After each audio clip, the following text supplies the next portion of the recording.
నమస్తే. ఇన్నాళ్ళు నన్ను సపోర్ట్ చేస్తూ, ఎంకరేజ్ చేస్తూ మీ ప్రేమను నాకు అందిస్తున్న ప్రతి ఒక్కరికి కృతజ్ఞతలు. అలాగే ఈ వీడియో కూడా ఖచ్చితంగా మీకు ఉపయోగపడుతుంది. లైక్, షేర్ అండ్ సబ్స్క్రైబ్ చేసి మీ సపోర్ట్‌ని నాకు అందించండి. అలాగే ఈ వీడియో పట్ల మీకున్న అభిప్రాయాన్ని కామెంట్ సెక్షన్‌లో కామెంట్ చేసి తెలియజేయండి. ఇప్పుడు వీడియోని చూద్దాం. నమస్తే, వెల్కమ్ టు అవర్ ఛానల్. నేను పద్మిని. ప్రస్తుతంతో పాటు ప్రముఖ ఆధ్యాత్మికవేత్త, వాస్తు జ్యోతిష పండితులు, ప్రముఖ న్యూమరాలజిస్ట్ తనుష్క గారు మనతో పాటు ఉన్నారు. మాట్లాడదాం. నమస్కారం అండి. నమస్కారం.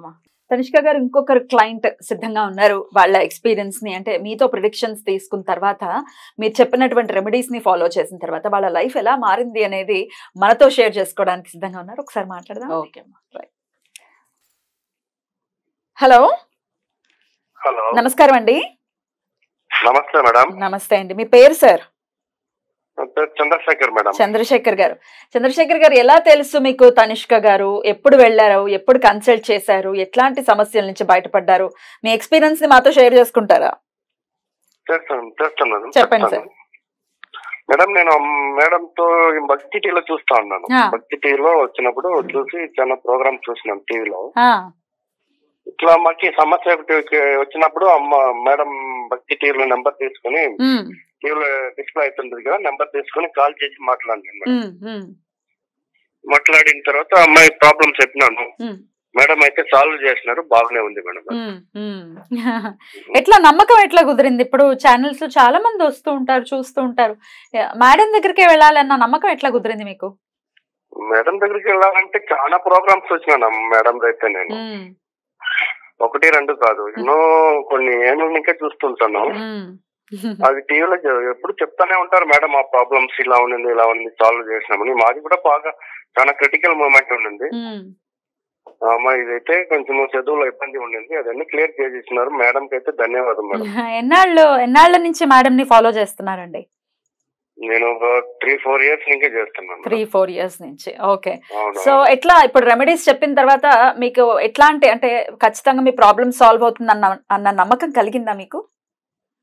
అవునండి, కంపల్సరీ నాకు ఆ నమ్మకం వచ్చింది మేడం. నమ్మకం వచ్చింది కాబట్టి నేను మా మేడం నెంబర్ తీసుకుని అప్రోచ్ అయినాను నేను. ఇంకెవరైనా మీ రిలేటివ్స్ కానీ ఫ్రెండ్స్ కానీ సజెస్ట్ చేశారా, ఇట్లా సమస్యలో ఉన్నారు కదా, ఒక్కసారి వెళ్ళండి, కన్సల్ట్ చేయండి అని? చేసినాను. ఇప్పుడు ఒక 1 month లో బ్యాక్ చేసినాను ఒక నా ఫ్రెండ్ కి. ఆయన అమ్మాయి ఏదో డిసప్పాయింట్ లా ఉంది, చదువులో ఇబ్బందిగా ఉంది అంటే, సరే ఇక్కడ కన్సల్ట్ చేయండి అనేసి నేనే అప్రోచ్ చేసి ఇచ్చినాను. అమ్మాయి కూడా ఇప్పుడు పూజల్లో ఉంది. Okay. Okay. Very good, very good. చాలా చాలా సంతోషం అండి మీ ఎక్స్పీరియన్స్ ని మాతో షేర్ చేసుకున్నందుకు. ఎట్లాంటి క్రిటికల్ పొజిషన్ నుంచి ఇప్పుడు మళ్ళీ హ్యాపీ లైఫ్ ని లీడ్ చేస్తున్నారు. ఎప్పటికీ ఇలాగే ఉండాలని మనస్ఫూర్తిగా కోరుకుంటున్నాను. ఇప్పుడు మిమ్మల్ని అడగడానికి గల కారణం కూడా, మీ ఎక్స్పీరియన్స్ ని చెప్తే డెఫినెట్ గా ఇప్పుడు మీలా కన్ఫ్యూజన్ ఉండొచ్చు, ఎవరి దగ్గరికి వెళ్ళాలి, ఎవరితో చెప్పించుకోవాలన్న కన్ఫ్యూజన్ ఉన్నప్పుడు కరెక్ట్ పర్సన్ దగ్గరికి వెళ్ళటం అనేది ఒక రివ్యూ లాగా చూసుకున్న తర్వాత వెళ్తే బాగుంటుంది. ఎంతో మంది ఉంటారు, అయినా కూడా మేడం వచ్చి మంచి రిజల్ట్ ఇచ్చినారు మేడం. అయితే మేడం ఎప్పుడు కూడా నేను మర్చిపోలేను. మేడం తో ఏదైనా సమస్యలు ఉంటే మేడం కంపల్సరీ మేడం తోనే కన్సల్ట్ తీసుకుంటాను. తప్పకుండా, తప్పకుండా. థ్యాంక్ యూ అండి. Thank you so very much అండి. నమస్తే. నమస్తే మేడం.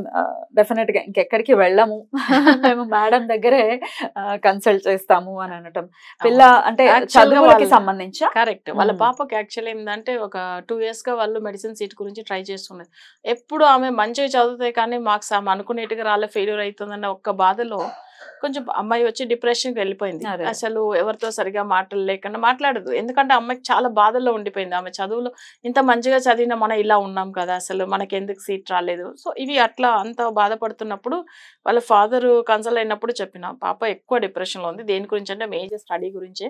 బట్ అందులో ఏమిటి అంటే పాపకు లాస్ట్ 2 yearsగా ప్రాబ్లం ఉంది స్టడీస్లో అని చెప్తే, అవును మేడం మీరు చెప్పింది కరెక్టే అట్లా అని అన్నారు. సో తర్వాత ఏంటంటే ఆ పాపకు రెమెడీ ఇచ్చినాము. లాస్ట్ ఇయర్ మే స్టూడెంట్ అనుకుంటా, అసలు ఆమె మే మంత్ లో కన్సల్ట్ అయ్యారు అనుకుంటాం. బట్ అందులో కూడా డీటెయిల్స్ కూడా ఉంటది, ఎందుకంటే వాళ్ళు కన్సల్ట్ అయిన డేట్ అందులో ఉంటాయి. అయితే వాళ్ళు ఫాలో అయిన టైమింగ్ ప్రకారం అమ్మాయికి రిజల్ట్ రాగానే మెడిసిన్ సీట్ వచ్చింది. నాకు ఆ పాపనే ఫోన్ చేసి చెప్పింది. అసలు నిజంగా ఆమె ఎక్కువ అప్పుడు నాతో కన్సల్ట్ అయింది, వాళ్ళ ఫాదరే మాట్లాడారు. సో ఆమె తర్వాత ఫోన్ చేసి ఆమెతోనే చెప్పేసి అసలు మేడం నువ్వే చెప్పు, నేను ఇప్పుడు నాకు మెడిసిన్ సీట్ వచ్చింది, నేను మంచిగా అని చెప్పి అసలు ఆ పాపనే మాట్లాడింది. సో చాలా సంతోషము. వాళ్ళ ఫ్రెండ్ కి కూడా రెఫరెన్స్ ఇచ్చా, సేమ్ ఇదే కొంచెం ఆ అమ్మాయి కూడా ప్రాబ్లం ఉంది. సో ఆమెది కూడా ఇప్పుడు పూజల్లో ఉన్నారు. అసలు అయితే పిల్లలు డెఫినెట్ గా అండి ఇప్పుడు మెడిసిన్ చదువుకునే పరిస్థితి అంటే కరెక్ట్ గా టీనేజ్ లో ఉంటారు. డెఫినెట్ గా వాళ్ళ అది హార్మోన్స్ కూడా చాలా మేజర్ రోల్ ని ప్లే చేస్తుంటాయి, అప్ అండ్ డౌన్స్ ఉంటాయి, చాలా సెన్సిటివ్ గా ఉంటారు. కొంతమంది స్ట్రాంగ్ గా ఉండొచ్చు, కానీ కొంతమంది చదువుల పట్ల ఖచ్చితంగా నేను ఇది చెయ్యాలి అన్న దృఢ సంకల్పంతో ఉన్న వాళ్ళు కొంత సెన్సిటివ్ గా ఉంటారు. మీరు అన్నట్టుగా డిప్రెస్ అయిపోతారు. అసలు 10th క్లాస్ అప్పటి నుంచే పేరెంట్స్ కూడా నీకు మంచి మార్కులు రాకపోతే అప్పుడు నీ సంగతి చెప్తా అని చెప్పి కనుక బెదిరిస్తే బాగా సెన్సిటివ్ ఉన్న వాళ్ళు ఇల్లు వెళ్ళిపోయిన వాళ్ళు చాలా మంది. మగపిల్లలు ఏమో కానీ ఆడపిల్లలు వెళ్ళిపోతే ఎంత అది డేంజరస్ పరిస్థితి కదా. ఇక డిప్రెస్ అయిపోతే రూమ్ లో నుంచి బయటకు రాకుండా ఇట్లాంటి కేసెస్ ని అసలు ఎట్లా డీల్ చేస్తారు మీరు? ఇట్లా చాలా మందిది మేము చేస్తున్నాము. అందులో ఇప్పుడు ఈ పాప కూడా మంచిగా అయింది, చాలా మంచిగా యాక్టివ్ గా అయింది, ఇప్పుడు చాలా బాగా. అంటే కొంతమంది చూడండి వాళ్ళ పేరెంట్స్ తోనే మాట్లాడరు. ఇప్పుడు అప్పట్లోంచి ఏమైపోతుంది, ఫుడ్ సరిగా తినరు. అసలు వాళ్ళు ఎంత అంటే ఎట్లా అయిపోతారంటే చాలా లీన్ గా అయిపోయి వాళ్ళంతలా వాళ్ళ లైఫ్ ఏంది అని కూడా ఆ స్టడీ మీద ఓకే డిపెండ్ అవ్వాల్సింది, అవసరం లేదు నేను అనలే. కానీ వాళ్ళు ఏం చేస్తారంటే అంత డెప్త్ గా వెళ్ళిపోతారు. ఓకే నేను అనుకున్న మార్క్స్ రాలేదు, నేను అసలు టాప్ స్టూడెంట్ అవ్వాలి అనుకుంటాను కానీ రాలేదు. బట్ అట్లా కాదు, వాళ్ళు ఫుల్ ఎఫర్ట్ పెట్టినా కానీ రిజల్ట్ ఎందుకు రాలేదన్న విషయం ఆలోచించే వాళ్ళు. ఇప్పుడు ఈ అమ్మాయి మంచిగా చదువుకునే అమ్మాయి, బట్ ఎందుకు అప్పుడు ఫెయిల్యూర్ అవుతుందంటే కొన్ని జాతకంలో గ్రహాలు బాగా లేకపోతే ఉంటుంది. దానివల్ల ఏమైతుందంటే జస్ట్ 1 మార్క్ లో పోతుంది. అసలు ఎంత మంచిగా చదువుకున్నాము బట్ అయితే కానీ ఆ టైమింగ్ లోనే కొన్ని పిల్లలకు చూడండి ఫీవర్ వస్తుంది. ఎగ్జామ్ టైమింగ్ లో చూడండి అసలు చాలా మంది అది బాధపడుతూ ఉంటారు. బట్ కొన్ని పిల్లలు ఎంత బాగా చదువుకోవాలనుకున్నా చదవలేకుండా పోతారు. కొంతమంది చూడండి అసలు వాళ్ళ పేరెంట్స్ ఏం పెద్దగా ఏం ఫోర్స్ ఏం చేయరు, వాళ్ళ ఇష్టం, అసలు ఫ్రీగా వదిలేస్తారు. ఆ పిల్లలు చూడండి అసలు వాళ్ళు మంచి మార్క్స్ తెచ్చుకుంటారు, మంచిగా జాబ్ కూడా వస్తాయి, మంచిగా సెటిల్ అయిపోతారు. ఎప్పుడైనా కానీ పిల్లల్ని మనం ఇబ్బంది పెట్టకూడదు. అసలు వాళ్ళు ఇలా చదువుతుందా అయిందంటే అది ఇప్పుడు నాకు తెలిసిన మా ఫ్రెండ్ సర్కిల్లో ఒక అమ్మాయి అసలు ఏంటంటే వాళ్ళకి 2 పాపలు, ఒక అమ్మాయి పెద్ద అమ్మాయి అసలు మెడిసిన్ సీట్ గురించి ఆమె చదువుకోవాలని చెప్పి ఎంతో ట్రై చేశారు. బట్ ఇప్పుడు ఏమైపోయింది, ఆమెకు సైకాలజికల్ ఇష్యూ వచ్చి ఆమె రూమ్ లోనే ఉంది ఇప్పుడు. సో అదే నేను చెప్పిన అసలు వాళ్ళ ఫ్రెండ్ వాళ్ళు అసలు మా బాబుకు ఫ్రెండ్ వాళ్ళ సర్కిల్లో వాళ్ళకు కూడా చెప్పినాను ఇలాంటి ఇష్యూ వస్తాయి కదా. సో వాళ్ళకి కూడా కొంచెం ఏంటంటే కౌన్సిలింగ్ ఇచ్చారు. బట్ అయితే ఇంకా పూజ మన దగ్గర ఇంకా ఫాలో కాలేదు. బట్ కొన్ని మనం అదే చెప్తున్నాం కదా, మన దగ్గర రావాలంటే దేవుడు అనుగ్రహం ఉండాలి. ఇప్పుడు వీళ్ళు చూడండి చిత్తూరు డిస్ట్రిక్ట్ వీళ్ళు, బట్ ఎక్కడో ఉన్న వాళ్ళు మొన్న అప్రోచ్ అవుతున్నారు కదా. సో మనకేంది అసలు మన పక్క ఉన్న వాళ్ళే, మన ఫ్రెండ్ సర్కిల్లో ఉన్న వాళ్ళు కూడా చూపించుకోవాలన్నా భగవంతుడు అనుగ్రహం ఉండాలి. సో ఇది నిజం. అయితే అంటే మనం ఎందుకు ఈ మాట చెప్తున్నామంటే ఇలాంటి కేసెస్ చాలా చూస్తున్నాం.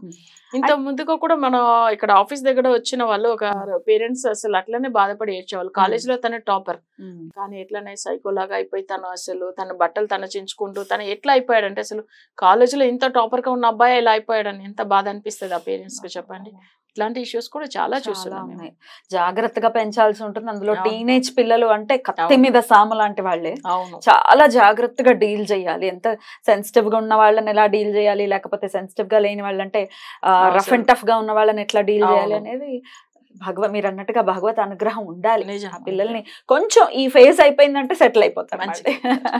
రైట్. అయితే మీరు ఇచ్చే రెమెడీస్ మాత్రం వాళ్ళ గ్రహస్థితి ఆధారంగా ఇస్తారు తప్ప ఏదో అలా వేగ్గా ఇచ్చేయటం లాంటిది ఏం లేదు. ఇప్పుడు ఈ వీడియో చూసిన వాళ్ళకి చెప్పచ్చు కదా అని అనుకుంటుంటారు, కానీ అది వాళ్ళ పర్సనల్ జాతకాన్ని బట్టి ఇవ్వటం అనేది జరుగుతుంది. ఏం లేదు. కొన్ని ఇప్పుడు మొన్న కూడా ఒక 10 days బ్యాక్ కూడా ఒక బాబుది జాతకం చూసాము.